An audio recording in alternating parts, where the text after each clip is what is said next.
Motivation हम कल कर रहे थे। मोटिवेशन क्या है, उसके ऑब्जेक्टिव क्या हैं, उसके बेनिफिट क्या हो सकते हैं, मोटिवेशन क्यों किया जाता है, ये हमने कल कंप्लीट कर लिया था। अभी जो हमारे पास है थ्योरी ऑफ मोटिवेशन। मोटिवेशन की थ्योरी क्या, आपको क्वेश्चन तो कई बार मेन आता है वो थ्योरी से ही पूछी जाती है। मोटिवेशन की क्या थ्योरी होती है? सबसे पहली जो थ्योरी उन्होंने बताई है, पहली थ्योरी जो बताई है हायरार्की ऑफ नीड्स।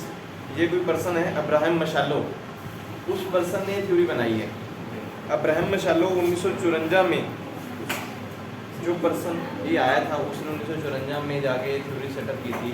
उस पर्सन के अकॉर्डिंग बोलता है कि अगर आप किसी बंदे की नीड्स की हायरार्की बना लोगे, किस प्रकार की बंदे की ज़रूरतें होती हैं, अगर आप उस बंदे की वो सारी ज़रूरतें कंप्लीट कर दोगे तो अपने आप ही मोटिवेशन लेवल जनरेट हो जाता है। किसी भी बंदे को कहता कंपनी में आप रख रहे हो, बिजनेस में काम करवा रहे हो, बिजनेस में मोटिवेशन होना ज़रूरी है। कैसे मोटिवेट किया जाए तो उस बंदे ने अपनी थ्योरी में बताया, अपनी स्टडी के अकॉर्डिंग, अपनी जजमेंट के अकॉर्डिंग, जो भी है। जैसे हम बोलते हैं कभी लोग बंदे जो है कोई बुक लिख देता है, कोई बंदा अपने बेस पे कुछ ना कुछ किसी को कोई वर्ड्स बोलता है, तो उस पर अब्राहम ने जो पर्सन ने थ्योरी बनाई, वो हायरार्की ऑफ नीड्स थ्योरी बनाई, उसने क्या बोला कि कहता किसी बंदे को, अगर आप किसी भी बंदे को चाहते हो, किसी बंदे को टॉप पे लेके जाना तो किस हिसाब से लेके आ सकते हो? सबसे पहले उसकी साइकोलॉजिकल नीड्स, साइकोलॉजिकल नीड्स समझते हो, जो उसके दिमाग में चल रहा है, उस अगर नीड्स को आप समझ लो तो आप कहते हैं किसी बंदे को मोटिवेशन में लेके आ सकते हो। दिमागी तौर पे बहुत सारे लोग कुछ ना कुछ सोचते रहते हैं। कई लोग तो ऐसे होते हैं दिमाग से सोच सोच के थोड़ा दिमाग ही हिल जाता है, तो उसका दिमाग हम सेट नहीं कर पाएंगे। तो मीन्स साइकोलॉजिकल नीड्स भी ऐसे हो गए कि जो भी बंदा चाहता है कि उसको लाइफ में ये करना है या ये अचीव करना है, वो आप कंप्लीट करने के बारे में सोचो। दूसरा उसकी सेफ्टी नीड्स, अगर आप उसको सेफ्टी नीड्स में स्टैंडर्ड प्रोवाइड कर दो, मोस्टली लोग कंपनी में आते हैं, आप उसको सब सेफ्टी बेस पे क्या है, एक तो पहले उसकी इंश्योरेंस करवा दो, मेडिकल इंश्योरेंस वगैरह हो जाए, या फिर उसकी फैमिली को भी आप साथ में कवर करवा दो। मोस्टली अच्छी अच्छी कंपनी से आप किसी कंपनी में जॉब करने जाएंगे तो आपको इंश्योरेंस सर्टिफिकेट जरूर मिलता है, जहाँ आपकी इंश्योरेंस पॉलिसी हो जाती है मेडिकल बेस पे, एक कार्ड इशू हो जाता है। जब भी आपको मेडिकल की कोई आप ऐसी इमरजेंसी आए तो आप फ्री ऑफ कॉस्ट अपना इलाज करवा सकते हैं। मोस्टली अगर किसी कंपनी में हम देखते हैं ESI, ये तो गवर्नमेंट बेस पे है। कुछ प्राइवेट फर्म्स जो आपको ESI वगैरह नहीं करती हैं, अच्छी अच्छी फर्म्स होंगी जैसे कि MNC हम बोलें या कुछ भी, वो आपको प्राइवेट बेस पे पॉलिसी देती है। मीन्स प्राइवेट बेस पे आपको इंश्योरेंस पॉलिसी मिल जाती हैं, आप अपना कार्ड इशू यूज़ करके अपना बेनिफिट इलाज करवा सकते हैं। उसके बाद आपकी सोशल नीड्स, सोशल नीड्स जो आपको पैसे की रिक्वायरमेंट है वो कंप्लीट की जाए। आपके बच्चों को जो फैसिलिटीज़ आप कंपनी बेस पे मिल सकती हैं, अच्छी अच्छी कंपनीज में क्या होता है बच्चों की चिल्ड्रन फीस भी मिलती है, मीन्स स्कूल की फीस भी मिलती है, वो मेरे ख्याल शायद 400 रुपये है एक महीने के अकॉर्डिंग। अगर मैक्सिमम 2 बच्चों के लिए 15 बच्चे हैं तो फिर भी मैटर नहीं करता सर। कई बार ऐसे जनसंख्या बहुत चलती है आगे, तो उसमें कंडीशन गवर्नमेंट भी हेल्प नहीं करती। अभी तो गवर्नमेंट ने भी रूल किया था, उसी टाइम पर ये पर्सन भी यही बोल रहा था कि अगर सोशल नीड्स तुम किसी बंदे की कंप्लीट करते हो तो बंदे का मोटिवेशन लेवल बन जाएगा। उसके बाद सेल्फ एस्टीम नीड्स, बंदा अपने लिए क्या चाहता है। मोस्टली हम कंपनी में जाते हैं, हमसे यही क्वेश्चन पूछा जाता है ना कि एक्चुअल में आप क्या चाहते हैं, क्यों आए हो आप कंपनी में, क्या रीजन है आपके कंपनी में आने के बेस पे। अगर आप उस बंदे की अपनी नीड्स कंप्लीट कर दोगे, बहुत सारे बंदे अपनी नॉलेज के अकॉर्डिंग कहे होते हैं कि हमें अचीवमेंट चाहिए लाइफ में, हम कुछ अलग से करके दिखाएंगे, हमें उसका बेनिफिट मिलना चाहिए। सर वो कंपनी में ऐसे जाते हैं, कुछ अलग से करते हैं, उनको उनका बेनिफिट भी मिलता है। फिर कहता है आप सेल्फ एक्चुअलाइजेशन, जब उस बंदे को आप एक्चुअल बेस पे सारी नीड्स कंप्लीट कर दोगे और बंदा अपने आप को पहचानने लग जाएगा कि उसकी वैल्यू क्या है, तब जाके कहता आप कंपनी में उसका मोटिवेशन लेवल जनरेट होगा। उसकी सारी नीड्स जब कंपनी कंप्लीट करेगी, बंदे को अपनी नॉलेज हो जाएगी, एक्चुअल में वो क्या कर सकता है, उसका बेनिफिट क्या है, तब जाके उसका मोटिवेशन लेवल जनरेट होगा। ये थी आपके पास जो थ्योरी ऑफ अब्राहम मशालो, काफ़ी सारी नीड्स उन्होंने आगे आपके पास लिखी हैं। उसके बाद दूसरी जो नीड्स जो थ्योरी है वो आपके पास है हेजरबर्ग 2 फैक्टर थ्योरी, जिसको मोटिवेशन हाइजेन थ्योरी भी बोल सकते हैं। हेजरबर्ग कोई पर्सन है, इसका पूरा नाम जो है फ्रेडरिक हेजरबर्ग है। इसने एक थ्योरी बनाई कुछ 200 इंजीनियर बेस पे, 200 इंजीनियर बेस पे मीन 200 लोगों को इंजीनियर को पकड़ा, उसके अकॉर्डिंग इसने थ्योरी की स्टडी की और स्टडी लिखी। उसने अपनी थ्योरी 2 भाग में डिवाइड की, जॉब सेटिस्फेक्शन, जॉब डिससेटिस्फेक्शन। कहता अगर हम ये देख लें कि जॉब की सेटिस्फेक्शन क्या क्या होती है, उन्होंने बनाई भी हुई है, achievement, recognisation, responsibility, work itself, advancement and personal growth. अगर ये सभी चीज़ें आप किसी भी बंदे को कहता प्रोवाइड कर दोगे तो कहता जॉब में सेटिस्फेक्शन लेवल आ सकती है। मेन जो ज़्यादा ज़रूरी है जॉब की डिससेटिस्फेक्शन, उस पर ज़्यादा काम किया जाए। सबको पता है कि जो बंदा कंपनी में आएगा उसको कोई ना कोई लेवल अचीवमेंट होता है, वो कुछ ना कुछ अचीव करने आएगा, उसको रिकॉग्नाइजेशन होना चाहिए क्योंकि इस काम के लिए आया है। तो सबको जॉब की सेटिस्फेक्शन है। अभी मैं एग्जाम्पल हर बार जैसे बोलता हूँ कि आप लोग जिस फील्ड में स्टडी कर रहे हैं या जो एक्सपीरियंस लेके बैठे हैं, जब भी हम जॉब जाते हैं हमें वही फील्ड की जॉब लेनी होती है।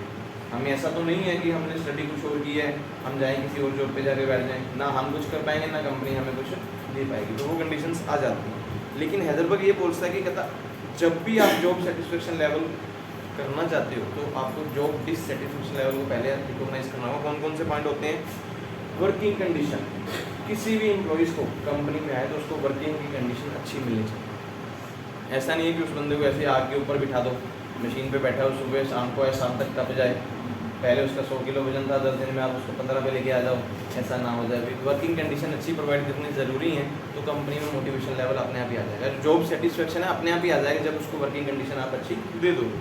दूसरा उन्होंने बोला कि को वर्कर रिलेशन, जिन लोगों के साथ उसको छोड़ रहे हो, मीन जिन लोगों के साथ उसके काम करवा रहे हो, वो वर्कर भी अच्छे होंगे, उनके रिलेशंस बनाने की कोशिश करो। वर्कर ऐसे ना हो भी पता है भी हमें झगड़ालू हैं, उनके साथ झगड़े करने के लिए आप छोड़ दो। मोस्टली जेल में ऐसा होता है। जेल में क्या होता है, किसी भी जेल में डाल देते हैं, किसी भी कैदी को पकड़ लो, काफ़ी कैदी तो ऐसे होते हैं भी खतरनाक लड़ने वाले होते हैं, रात को खूब अच्छी तरह धुलाई करते हैं जो अच्छा बंदा गया होता है। लेकिन कंपनी में ऐसा नहीं होना चाहिए। कंपनी में बोलते हैं कि वर्कर के रिलेशंस अच्छे होने चाहिए। अगर रिलेशन अच्छे होंगे तो जॉब सेटिस्फेक्शन अपने आप ही आ जाएगी, क्योंकि जब आपके रिलेशन बन गया, फैमिली बेस पे काम कर रहे हो, फ्रेंडशिप अच्छी हो गई है, तो आप कमिटमेंट बेस पे कंपनी में काम करना स्टार्ट कर दोगे। थर्ड बोला उन्होंने पॉलिसी एंड रूल, जो कंपनी के पॉलिसीज़ हैं, रूल्स हैं, वो भी क्लियर होने चाहिए। डिससेटिस्फेक्शन मोस्टली कंपनी में उसी पे आती है। बहुत सारे लोग उनकी पॉलिसी और रूल्स को फॉलो करना नहीं चाहते। आप एम्प्लॉई को पॉलिसी एंड रूल फॉलो करवाइए, तभी जाके सेटिस्फेक्शन आएगी। उसके बाद सुपरवाइज़र क्वालिटी, जिस बंदे को भी सुपरवाइज़र बनाया है उसमें कुछ ना कुछ क्वालिटीज़ होनी चाहिए, उसके स्किल्स के प्रति या उसके एक्सपीरियंस के बेस पे। जरूरी नहीं कि स्टडी वाला पर्सन ही सुपरवाइज़र बनना चाहिए। अगर कोई पर्सन नॉलेज वाला या एक्सपीरियंस वाला पर्सन है तो उसको भी आप सुपरवाइज़र बनाइए, ताकि सब लोग उसको पसंद करें। जैसे हमने पिछला टॉपिक पढ़ा कि लीडर वाला, लीडर वही पर्सन होगा जिसके पास क्वालिटीज़ हो, जो आपके फ्यूचर को देख सके। तो वही पर्सन को आगे लेके आइए, सेटिस्फेक्शन लेवल अपने आप आगे आ जाएगा। उसके बाद बेस, वेज एंड सैलरी, जो सैलरी और वेज का जो बेस है वो भी अच्छा होना चाहिए। आप सैलरी मार्केट में मिल रही है सब लोगों को 10,000, आप बोलो हम तो 6,000 देंगे, वो बेस कभी नहीं, कभी भी जॉब पे सेटिस्फेक्शन लेवल नहीं आए। वैसे तो मोस्टली जितनी मर्जी सैलरी मिल जाए, जितना मर्जी पैसा जाए, सेटिस्फेक्शन लेवल कभी नहीं आता। आज आप 10 कमाओगे, आपके मन की इच्छाएं वैसे ही बढ़ती चली जाएंगी कि आप जब 10 कम है, थोड़ा टाइम कंपनी में लगाओ, कहीं और अच्छी कंपनी सैलरी ज़्यादा दे रही है तो हम लगे रहते हैं। लेकिन फिर भी कंपनी जॉब हैदरबर्ग पर्सन ये बोलता है कि अगर आप बेस बना दो एक बंदे के काम के प्रति, उसकी रिकॉग्नाइजेशन के अकॉर्डिंग, जो बंदे की नॉलेज है, स्किल्स हैं, उसके प्रति उसको बेस पे सैलरी देते हो, तो आपकी कंपनी में जो सेटिस्फेक्शन जो आता मूड पे ही आ जाएगा। पहले डिससेटिस्फेक्शन को दूर करो, सेटिस्फेक्शन लेवल अपने आप आ जाएगा, तो मोटिवेशन अपने आप ही जनरेट हो जाता है। तो ये हैदरबर्ग जो पर्सन है, तो ये पर्सन बोलता है कि किस तरह से काम कंपनी में हो सकता है। तीसरी जो आपके पास थ्योरी है वो है अल्डर्फर ERG थ्योरी। अल्डर्फर ERG थ्योरी जो है 1972 में, इसने बंदे ने बोला कि अगर आप ह्यूमन नीड्स को ह्यूमन नीड्स को 3 स्टेजों में लेके चले जाएं, कुछ अलग अलग चीज़ों में आप काम करवाते हैं, तो कहता किसी भी बंदे को काम करवा सकते हैं। एग्जाम्पल इन्होंने बोला कि सबसे पहले कहता आप ये देखिए भी कोई भी बंदा भूखा है तो उसको आप क्या दोगे। एग्जाम्पल के तौर पर उसने बोला कि ह्यूमन नीड्स समझिए। एग्जाम्पल इन्होंने माने कोई भी बंदा कहता अगर भूखा है तो उसको आप क्या कर सकते हो, उसको खाना देना कहता सबसे पहले उसको पे करो।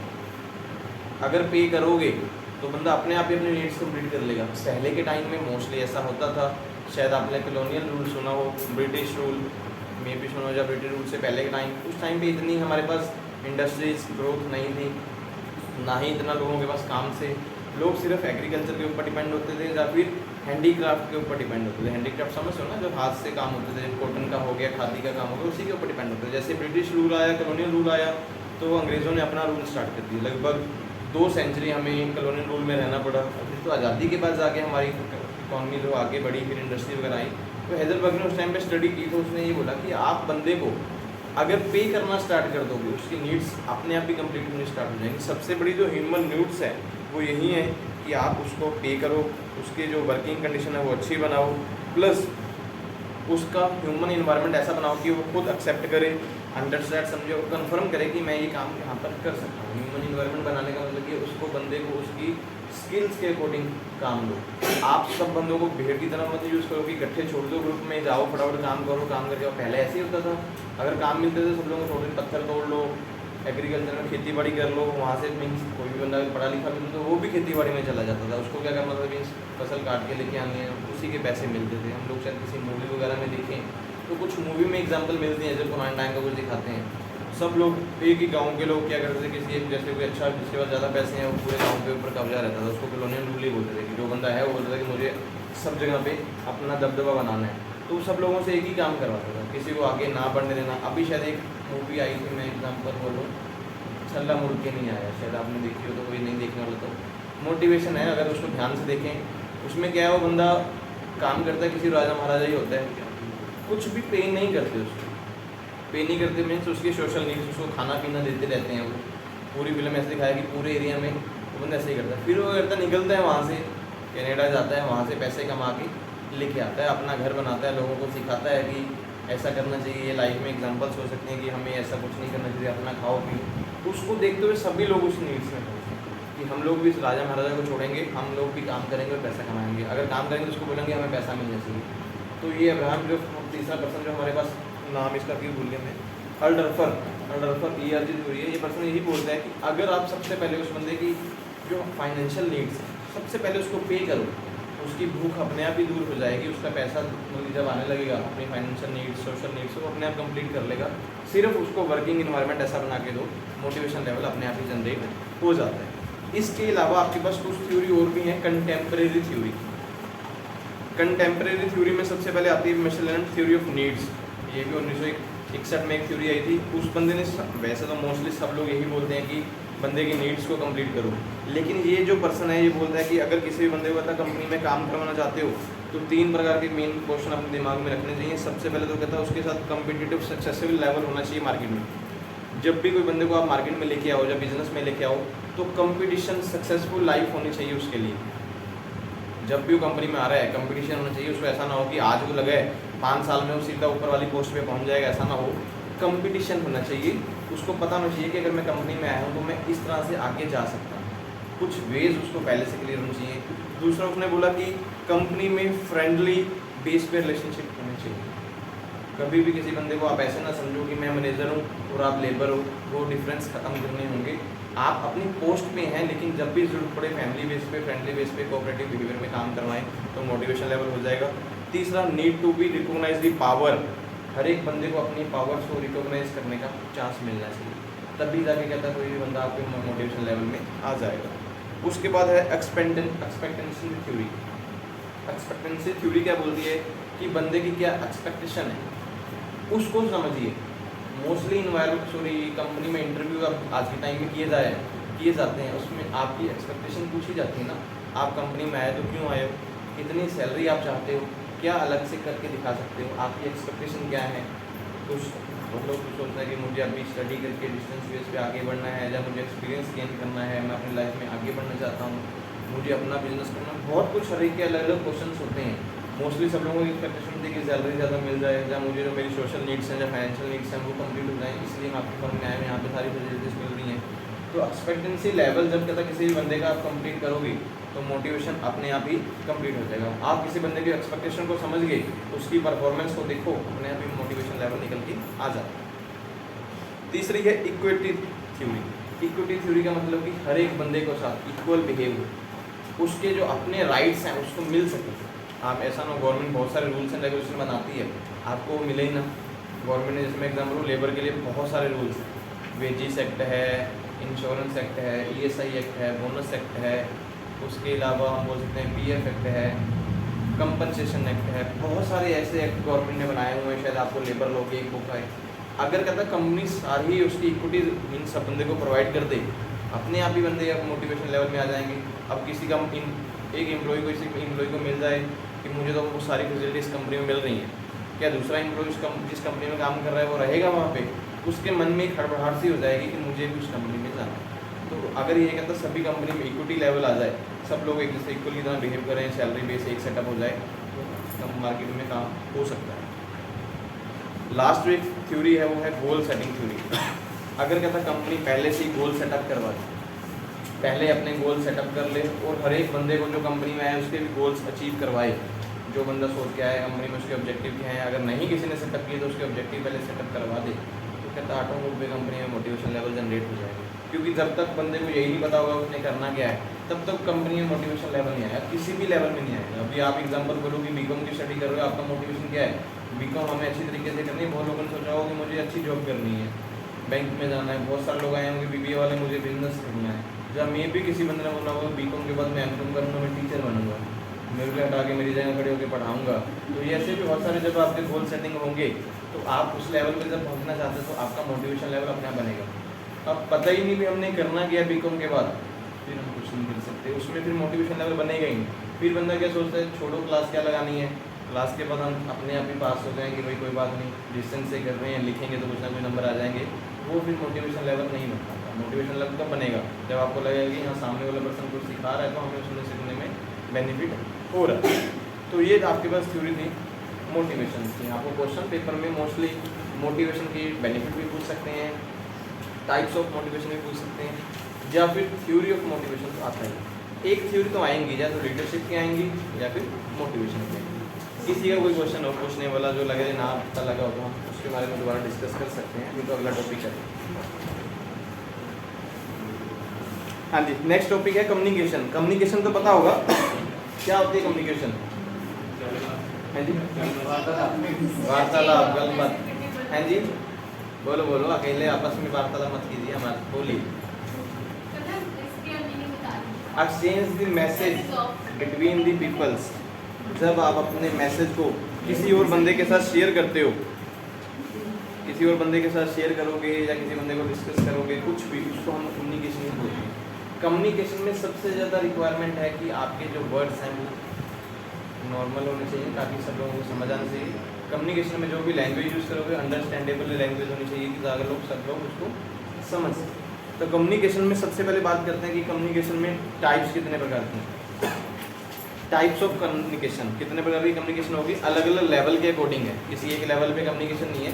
सबसे आती है बेस्ड ऑन लेवल। सबसे पहला लेवल हमारे पास है इंटरपर्सनल कम्युनिकेशन।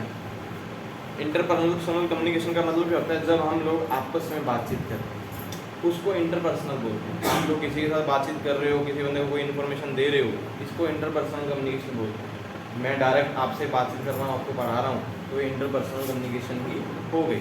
उसके बाद आती है इंटरपर्सनल। पहले था इंट्रापर्सनल था, अभी इंटरपर्सनल।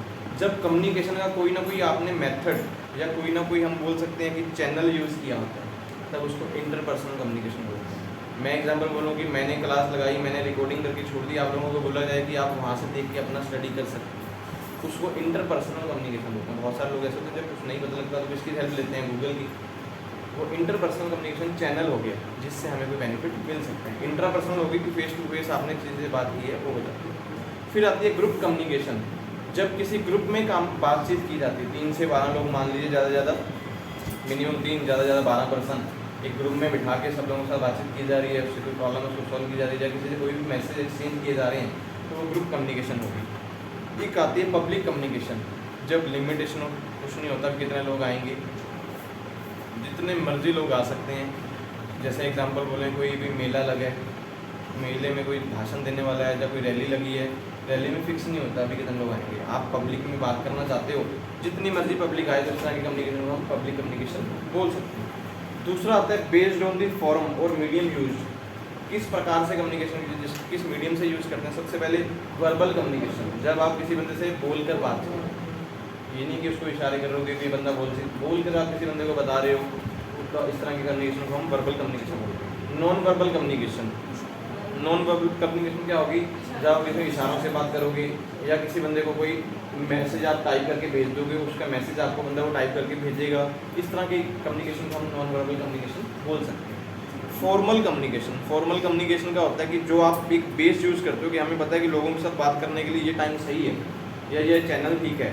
वो आपने कंपनी ने सेटअप किया होगा कि फॉर्मल डेली बेसिस कंपनी में हमने सुबह आने से पहले सभी एम्प्लॉयज से बातचीत करनी है, तो ये फॉर्मल कम्युनिकेशन होता है कि हमें पता है कि हमें एक फॉर्म में काम करना है। हर एक बंदे मोस्टली मैं बोलूँ जो सेल्स एग्जीक्यूटिव होते हैं, सुबह पर डे में जब काम स्टार्ट होगा तो पहले एक फॉर्मल कम्युनिकेशन होती ही होती है, जिसको कॉन कॉल बोलते हैं।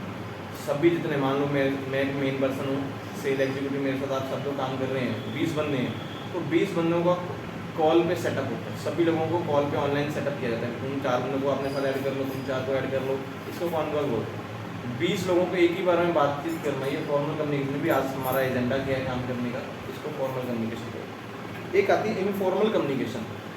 इनफॉर्मल कम्युनिकेशन का मतलब है कि सभी कंपनीज में जब भी कोई लोअर लेवल के लोग जब कंपनी में एम्प्लॉइज काम कर रहे होंगे या लेबर्स काम कर रहे होंगे, जब वो आपस में एजेंडा सेटअप करके कुछ ना कुछ टॉप लेवल तक पहुंचाते हैं, तो उसको हम इनफॉर्मल कम्युनिकेशन बोलते हैं कई बार। फिर आती है हमारे पास downward communication. Downward communication, top management ने रूल बनाया, सब लोगों तक पहुँचाया, तो वो डाउनवर्ड कम्युनिकेशन होती है। फिर आती है अपवर्ड कम्युनिकेशन। अपवर्ड कम्युनिकेशन का मतलब कि लोअर लेवल के लोगों ने कुछ डिस्कशन किया, अपनी जो इंस्ट्रक्शंस थी, जो अपने मैसेज थे, जब टॉप मैनेजमेंट तक पहुंचाते हैं, इसको हम अपवर्ड कम्युनिकेशन बोलते हैं। उसके बाद आती है based on the context. Context के अकॉर्डिंग कम्युनिकेशन कितने प्रकार की है? सबसे पहले organisation communication. Within company हम किस तरह का माहौल बना के चलते हैं, किस तरह की बातचीत करते हैं, उसको ऑर्गेनाइजेशन कम्युनिकेशन बोलते हैं। एक आती है इंटर कल्चरल कम्युनिकेशन। अलग अलग कल्चर में जाके जब हम कैसे बातचीत करते हैं। कई बार ऐसा होता है ना कि हम लोग पंजाबी हैं, कहीं हिंदी एरिया में चले जाएं, वहाँ पे जाके ऐसे ओ भाई जी कैसा खटा फाटा है ना, टापा जाता है ना, उसको इंटर कल्चर भी बोल सकते हैं ना, वो भी चल जाता है। तो ये ऐसा कुछ भी चलेगा जब हम लोग मान लो किसी ऐसे एरिया में चले जाएँ, वहाँ पे बंदा पंजाबी समझता ही नहीं है, मे भी हम ऐसे एरिया में चले जाएँ उनको हिंदी समझ नहीं आती। बहुत सारे ऐसे मिल जाएंगे, जैसे आप चले जाओ बेंगलोर साइड, कर्नाटका साइड, वहाँ पे मोस्टली लोग क्या करेंगे, इंग्लिश में बातचीत करते हैं। हम लोग वहाँ जाके उलझे रहते हैं। कई बार ऐसा भी हो जाता है, ज़रूरी नहीं है कि भाई ऐसे उलझे रहते हैं, कुछ ना कुछ तो हम बोल ही लेते हैं इंग्लिश में। कई बार ऐसी कंडीशन आ जाती है हम फंस जाएँ। असम चले जाओ, वेस्ट बंगाल चले जाओ, उनको समझ ही नहीं आता, कुछ नहीं पता लगता, हमें भी नहीं पता लगता भी कहाँ जाना है। हम खड़े होते हैं वहाँ पर, फिर बाद में कौन हमारे हाथ में आता है, गूगल, तो गूगल की हेल्प लेके हमें इधर उधर जाना पड़ता है भाई। तो ऐसी कंडीशंस भी आ जाती हैं। तो वहाँ पे इंटर कल्चरल कम्युनिकेशन हो जाता है, जब आप एक लैंग्वेज को छोड़ के अलग अलग लैंग्वेज में बात करते हैं। फिर आता है फंक्शन ऑफ कम्युनिकेशन। जब किसी के साथ भी आपने कम्युनिकेशन करनी है, बातचीत करनी है, उसमें कौन कौन से मेन आपके फंक्शन होने चाहिए। सबसे पहले कंट्रोल। जब भी किसी बंदे के साथ काम बातचीत कर रहे हो तो आपके ऊपर अपना कंट्रोल होना चाहिए, आपके अपने वर्डिंग के ऊपर आपका अपने सेल्फ कंट्रोल होना चाहिए। किसी के साथ बातचीत करते समय लड़ मत जाओ, जैसे बोलते हैं लड़ना झगड़ना स्टार्ट मत कर दो। किसी को कोई मैसेज दे रहे हो, पता लगा 2 चीज़ बातचीत की, उसको पकड़ के नीचे से लटा लेते, चलने हो जाए, चलो ना हो जाए। कई बार ऐसे होता है ना, वो देखो लड़की बैठी है, चलते चलते अपनी बातचीत में झगड़ा होना स्टार्ट हो जाता है। तो ये कंट्रोल होना चाहिए, सेल्फ कंट्रोल। कोई वो दोनों इकट्ठी बैठी है, वैसे एक बंदे का गैप है भाई, वो बीच में से निकल जाए तो कुछ भी हो सकता है। उसके बाद मोटिवेशन। जब भी कम्युनिकेशन की जाए, किसी भी बंदे के साथ कोई कम्युनिकेशन कर रहे हो, आप किसी के साथ कोई मैसेज एक्सचेंज कर रहे हो, तो उसमें मोटिवेशन लेवल होना चाहिए। अगर मोटिवेशन लेवल नहीं है तो फिर कम्युनिकेशन का कोई बेनिफिट ही नहीं होता, फिर नींद आनी स्टार्ट होगी। जब तक मोटिवेशन लेवल बना रहेगा तो अपने आप ही काम चलता है। उसके बाद थर्ड है इमोशनल एक्सप्रेशन। जब भी किसी बंदे के साथ मैसेज एक्सचेंज कर रहे हो, कम्युनिकेशन कर रहे हो, इमोशनल एक्सप्रेशन होने जरूरी है। आप बंदे को उसके इमोशंस के अकॉर्डिंग समझिए, उसके इमोशन को समझिए, उसके साथ जो मैसेज डिस्कस करने जा रहे हो तब जाके आप कंप्लीट करोगे। अगर इमोशन समझोगे नहीं, इमोशन को एक्सप्रेस नहीं कर पाओगे, तो कभी भी अपने मैसेज जो है, जो कम्युनिकेशन कंप्लीट नहीं होती। जब भी कम्युनिकेशन की जाए उसमें इन्फॉर्मेशन होनी चाहिए। बिना इन्फॉर्मेशन कभी भी कम्युनिकेशन करने की जरूरत नहीं है। ऐसे ही 5-6 लोग इकट्ठे बैठ के बेफिजूल की बातें करना स्टार्ट कर दो, ज़्यादा से ज़्यादा 10-15 मिनट बातचीत कर पाएंगे, उसके बाद बोलेंगे चल भाई अपने घर, मुझे तो नींद आ रही है। ऐसा कुछ हो जाता है। अगर इन्फॉर्मेशन अच्छी हो और आपके काम के लिए हो तो भी कम्युनिकेशन होनी चाहिए, अदरवाइज बिना फिजूल की कोई भी कम्युनिकेशन हमारे बिजनेस लेवल में नहीं होनी चाहिए। फिर है आपके पास प्रोसेस ऑफ इंटरपर्सनल कम्युनिकेशन। जब भी इंटरपर्सनल कम्युनिकेशन की बात करते हो उसका प्रोसेस क्या है भाई। फर्स्ट प्रोसेस जो हमारे पास जो स्टार्ट होता है मैसेज। जब भी आप किसी बंदे के साथ काम बातचीत करना चाहते हो तो एक मैसेज होना चाहिए। मैसेज को आप किसी ना किसी बंदे के साथ कन्विंस कीजिए, किसी बंदे को मैसेज पहुंचाइए। उसके बाद दूसरा पैसा जो हमारे पास है वो होता है रिसीवर। मैसेज जब आप किसी बंदे को भेज रहे हो तो रिसीवर होना चाहिए। जिन्होंने आपका प्रोसेस बना के कहना है ग्राफ बनाया, सबसे पहले स्टार्ट होता है मैसेज। मैसेज वो कहता है डीकोड कीजिए। डीकोड का मतलब कि आप उसको सेटअप कीजिए, आप मैसेज किस तरह बंदे के पास पहुँचाओगे। एक तो होता है मैसेज फ़ोन पे भेज दिया, एक होता है भी कम्युनिकेट करना है, वर्बल कम्युनिकेशन करना है, तो उसकी डिकोडिंग पहले से ही सेटअप कर लो। किसी को मैसेज टाइप करके भेज दो तो उसमें लैंग्वेज सही होनी चाहिए, उसको समझ आना चाहिए भाई दूसरा, अगर टाइप करके नहीं भेज रहे हो, वर्बल कम्युनिकेशन कर रहे हो, तो उसमें क्या क्या वर्ड यूज़ करोगे, किस हिसाब से बंदे से बातचीत करोगे, वो आपकी पहले से क्लियर होनी चाहिए। जिसको मैसेज देना वो रिसीवर भी होना चाहिए। ये ना हो सुबह उठे आपने सोचा मैं आज ये काम करूँगा, जिसको बताना है वो बंदा पहुँचा ही नहीं, ऐसा नहीं होना चाहिए। और रिसीवर भी आपके पास होना चाहिए। रिसीवर के पास आपका मीडियम का मतलब आप किस तरह से बातचीत करोगे, लैंग्वेज कौन सी होगी, इंग्लिश, हिंदी, पंजाबी, जिस बेस पे आप करोगे। उसके बाद जब आप मैसेज किसी बंदे को दे देते हो, उसमें आपकी फीडबैक होनी चाहिए। किसी भी बंदे के साथ आपने इन्फॉर्मेशन शेयर की है तो उसमें फीडबैक होनी ज़रूरी है। सेंटर पर्सन भी इसमें आता है। सेंटर पर्सन क्या होता है, जिस बंदे से आपने बातचीत की है, जब आपको वही कुछ ना कुछ आंसर देता है, जब कुछ ना कुछ आपको, वो उसको हम सेंटर भी बोल सकते हैं। तो सारे काम में होना चाहिए, कुल मिला के फीडबैक होना ज़रूरी है। रिसीवर हो, सबसे पहले मैसेज हो, रिसीवर हो, रिसीवर के बाद उसकी फीडबैक हो। तो ये प्रोसेस है, कभी भी इंफॉर्मेशन या कम्युनिकेशन किसी के साथ बातचीत में करना है, ये कंप्लीट होना चाहिए। जब भी बातचीत करोगे तो उसमें कहता है नॉइस होनी चाहिए। नॉइस का मतलब कोई ना कोई आवाज़ या कोई ना कोई एक, हम बोल सकते हैं जैसे कोई वजूद होना चाहिए जिस बेस पे आप कोई बातचीत कर रहे हो। नॉइस का मतलब नहीं कि हल्ला मचाना स्टार्ट कर दें भी हम कोई से बातचीत नहीं कर रहे हैं, ऐसा कुछ नहीं होना चाहिए। कुछ ना कोई बेस होना चाहिए जिस बेस पे आप मैसेज कम्युनिकेट करने चाह रहे हो। फिर आती है हमारे पास बैरियर्स इन कम्युनिकेशन। कौन कौन सी रुकावटें होती हैं कम्युनिकेशन में। टॉपिक खत्म होने वाला, बहुत छोटा सा ही है बस। सबसे पहले कम्युनिकेशन में जो रुकावट आती है होती है फिल्टरिंग। फिल्टरिंग का मतलब होता है कि जब हम यही नहीं सोच पाते कि जिस बंदे के साथ कम्युनिकेशन करना है वो कैसे समझ पाएगा। मैं एग्जांपल बोलूँ, आप पंजाबी हैं, आपको छोड़ दिया जाए किसी ऐसे बंगाली के साथ भी, उसके साथ बातचीत करनी है, होगी बातचीत, वैसे ही होगा। तो आपको वो फिल्टरिंग करनी होगी कि इस बंदे को मैं पहले कैसे समझाऊंगा। बहुत सारी कंपनी में ऐसा होता है भी आप लोग मान लीजिए उसमें लग गए हैं, क्या क्या बोलते हैं, कॉल ऑपरेटर में। कॉलिंग का आपका काम है, कंपनी में कॉलिंग में जरूर थोड़ी भी पंजाब में ही बातचीत करनी है, मे बी सिर्फ उत्तराखंड में बात करनी है, हरियाणा में बात करनी है, बिहार में करनी है, हिंदी में कर लेंगे। जब कोई कस्टमर आ गया बंगाल से, उसमें तो हुला लाला करना है। तो हम लोग कैसे उससे बातचीत करेंगे, ये मैटर करता है, इसको बोलते हैं फिल्टरिंग। आपकी वर्डिंग कैसे होगी वो उसमें मेन देखी जाएगी। उसके बाद इमोशंस, जब आप किसी बंदे के साथ बातचीत करने जाएंगे आपके इमोशंस कैसे होंगे। स्पेशली बोलते हैं, आप बोलो मान लो किसी कंपनी में इंटरव्यू पे गए हैं, इंटरव्यू में काफ़ी कुछ देखा जाता है। इंटरव्यू में कोई क्वेश्चन पूछता है, पहले सबसे पहले उसकी आंखों में आंखें डाल के बातचीत करनी पड़ती है। हम लोग अपनी आंखें ऐसे भी नहीं कर सकते, बैठे बैठे ऐसे भी नहीं कर सकते, या ऐसे भी नहीं कर सकते, है ना। तो वो इमोशंस आपके सही क्लियर होने चाहिए। जब आप किसी बंदे को कुछ बताना जा रहे हो तो आपके इमोशंस सही होने चाहिए। उस बंदे को आपसे डर ना लगे, आप कोई ऐसे रावण बन के चले जाओ, मुकुट पहन के चले जाओ किसी बंदे के साथ, तो वो डर जाएगा। इन्फॉर्मेशन ओवरलोड, जब भी किसी बंदे के साथ आप कोई कम्युनिकेशन करने जा रहे हो तो उसमें ओवरलोड नहीं होना चाहिए। आप बोलो कि एक ही बार में मैं 1000 मैसेज उसको दे दूंगा, ऐसा कुछ नहीं होना चाहिए। जो भी इन्फॉर्मेशन दे रहे हो, कोई बात किसी टॉपिक की बात कर रहे हो तो वो टॉपिक कम होना चाहिए। कम बोर्ड में जितना कंप्लीट करेंगे वो उतनी जल्दी ही बेटर लगता है। जैसे हम लोग पढ़ते हैं भाई, हम लोग पढ़ेंगे तो हम लोग पूरा डीपली नहीं पढ़ते। कुछ कंडीशन मेरे पास कुछ एग्जाम्पल होंगी, जब कुछ आपकी एग्जाम्पल्स होते हैं उसको लेकर स्टडी कंप्लीट हो जाती है। होता ही है graduation level, post graduation level, यही कुछ होता है। अपने इमोशंस को एक्सप्रेशन करना, अपने इमोशंस को लिखना स्टडी में, जो आपने रियल लाइफ में देखा, जो भी आपके टॉपिक से मिलता जुलता वही कुछ लिखना।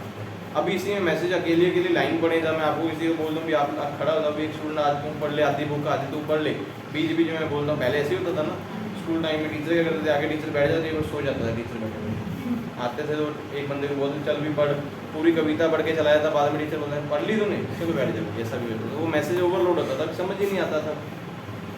उसके बाद डेफिशिएंसी, अगर आपको लगता हो कि आपकी कम्युनिकेशन में कभी कोई आपको खुद पहले रुकावटें उसमें से फाइंड करनी जरूरी है। बहुत सारी ऐसे होते हैं कि आपने जो इन्फॉर्मेशन बनाई है, किसी से बातचीत करने जा रहे हैं, आपको बहुत सारे ऐसे लोग बोलेंगे कि ये चीज़ सही नहीं है, कुछ नहीं है, आपको डेफिशिएंसी पकड़नी ज़रूरी है। जो भी आपको लगता है कि आपकी कम्युनिकेशन में एक कमी है, जब उसको पकड़ेंगे तो कम्युनिकेशन लेवल ऑटोमेटिक अच्छा हो सकता। लैंग्वेज सबसे बड़ा इशू आता है, जो हमारी रुकावट में आता है, वो लैंग्वेज इशू आता है। बहुत सारे लोग अपनी लैंग्वेज को चेंज ही नहीं कर पाते। टाइम के अकॉर्डिंग जैसे जरूरत पड़े, जैसे हम अलग अलग एरिया में जाएंगे वो समझना ज़रूरी है। आप इधर चले जाओ, गुजरात महाराष्ट्र में चले जाओ, उनकी लैंग्वेज अलग है, गुजराती अलग तरीके से बोलते हैं, महाराष्ट्र में चले जाओ वहाँ अलग बोलेंगे, उत्तराखंड चले जाओ वहाँ पे और बोलते हैं, ए बुला, लड़के कैसे बोलते हैं, ए बुला, ए बुली, लड़की बुली बोलते हैं वो लोग, आ जाओ भाई इधर बुलाते हैं ऐसे। तो हमें समझ ही नहीं आएगा, वो लैंग्वेज इशू कई बार रहते हैं। जब भी ऐसी कोई कंडीशन आए तो एक प्रॉपर लैंग्वेज होनी चाहिए जो सब लोग समझ सकते हैं, आपको उसके बारे में नॉलेज होनी चाहिए। उसके बाद how to become more effective communicator. अगर आप इफेक्टिव कम्युनिकेटर बनना चाहते हो तो कैसे बन सकते हो? सबसे पहले यूज़ फीडबैक। हमेशा जिस बंदे को कोई ने आपने इन्फॉर्मेशन दी है, फीडबैक ज़रूर लें। क्या आपने जो इन्फॉर्मेशन किसी बंदे को दी उसकी फीडबैक आपको जब मिली, अगर फीडबैक अच्छी आ रही है तो आप इफेक्टिव कम्युनिकेटर बन सकते हो। आपको फीडबैक में ही बहुत लोगों ने बताया कि नहीं भाई ये कुछ नहीं, सही नहीं, ऐसा नहीं है, ये गड़बड़ है, तो फीडबैक से आपको सीखना चाहिए। दूसरा, सिंप्लीफाई लैंग्वेज। आपकी लैंग्वेज बहुत सिंपल होनी चाहिए। वर्ड जब भी यूज़ करो वो सबको समझ आने वाले होने चाहिए। कोई ऐसा वर्ड ना यूज़ कर ले जाए बंदे को समझने के लिए किसी और चीज़ की हेल्प लेनी पड़े या डिक्शनरी देखनी पड़े, वो कुछ होना नहीं चाहिए। Listen actively. जब भी कोई बंदा कोई बता रहा है, अगर आप इफेक्टिव कम्युनिकेटर बनना चाहते हो, सब लोगों को ईजली बेस पे सुनिए ज़रूर। अगर आप मान लें अपना बोल मैसेज दे दिया, जो आगे बंदा आपको कुछ बताना चाहता है उसकी सुननी नहीं है, तो आप अच्छे कम्युनिकेटर नहीं बन सकते, क्योंकि आपको उसके बाद पता ही नहीं लगेगा कि बंदे दूसरे बंदे सामने वाले क्या कह रहे हैं। Watch non verbal cues. Always कोशिश कीजिए कि जो नॉन वर्बल क्यूज़ हैं, वो नॉन वर्बल क्यूज़ समझते हो, जो बंदे डिज़ायर्ड मैसेज होते हैं, बंदा सोचता है कि मुझे मैसेज करना, आप उन क्यूज़ को समझिए कि एक्चुअली में बंदा चाहता क्या है। जब आप उस चीज़ को समझ जाएंगे तब जाके अच्छे कम्युनिकेटर बनेंगे। अगर आपको पता ही नहीं सामने वाला बंदा पता है कि सोने आया हुआ है, आप उसको बोलो मैं तो जगाऊंगा, कुंभकर्ण था भी 6 महीने सोता था, नॉन वर्बल क्यूज़ थे, वो 6 महीने में पहले उठाते तो गड़बड़ हो जाती थी, वो उठाया था तो रावण ने मरवा दिया था उसे, ऐसे था ना, आपने शायद राम पढ़े होगा, रामायण वगैरह सुना है, तो 6 महीने पहले उठाया उसको बेचारा मर गया वो। अगर 6 महीने बाद ही उठाते फिर शायद और ही कुछ होता, लेकिन वो खा खिला पिला के वो मरवा दिया था। तो नॉन वर्बल क्यूज़ भी आपको समझने होंगे कि सामने वाला बंदा एक्चुअल में क्या चाहता है। ये थे आपके पास जो कम्युनिकेशन का लेवल,